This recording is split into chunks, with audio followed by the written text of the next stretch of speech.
So once again, welcome in the new lecture. So अभी हम start करेंगे actual ABCD of SEO.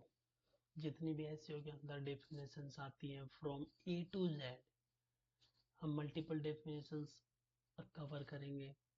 इससे आपके जितने भी एसईओ के कॉन्सेप्ट्स हैं या जितने भी डेफिनेशंस हैं which can help you in the interview, वो सारी हम क्लियर करेंगे।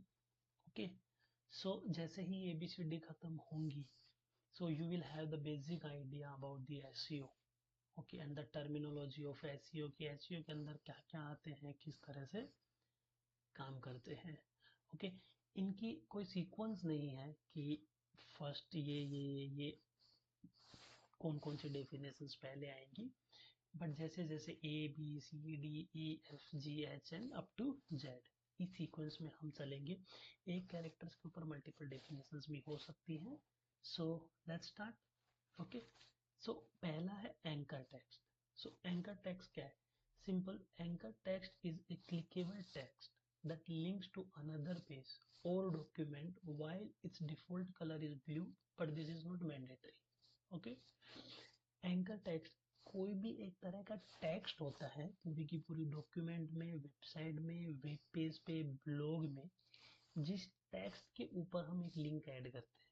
ओके, तो जिस टेक्स्ट के ऊपर लिंक ऐड होती है उसे हम एंकर टेक्स्ट बोलते हैं। ओके, जनरली इसका जो डिफॉल्ट कलर होता है वो ब्लू होता है, बट ऐसा जरूरी नहीं होता, वो हम कस्टम भी सेट कर सकते हैं। Okay, so once again, anchor text कुछ नहीं है, पूरे ब्लॉग आर्टिकल कंटेंट के अंदर जिस टेक्स्ट के ऊपर हम लिंक ऐड किए हुए होते हैं उसे हम एंकर टेक्स्ट कहते हैं। ओके, सो एंकर टेक्स्ट का जो मेन पर्पस है वो यह है कि वो विजिटर्स, ओके, विजिटर्स को ये इन्फॉर्म करना है कि अगर आप इस लिंक पे या इस टेक्स्ट पे क्लिक करते हो तो आप कहाँ रिडायरेक्ट होगे। ओके, या आप क्या एक्सपेक्ट कर सकते हो इस टेक्स्ट पे क्लिक करने के बाद। ठीक है, so anchor text emphasize the selected text and transfer the link used from the current URL to the linked URL।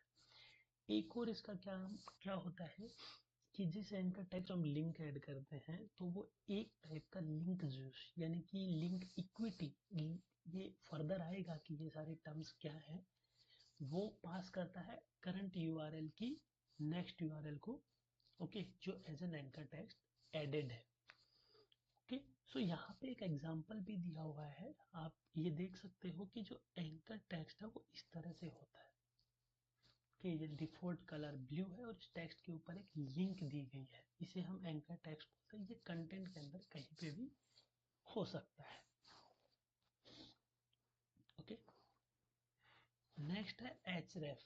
So simply एचरेफ कुछ भी नहीं है, एचरेफ जस्ट सिंपल एसईओ टूल्स। जैसे एसईओ के अंदर बहुत सारे टूल्स हैं, ऐसे ही एचरेफ एक एसईओ का टूल है जो हमें backlink analysis, keyword research, site audit, link building and more, it's create the effective SEO strategy.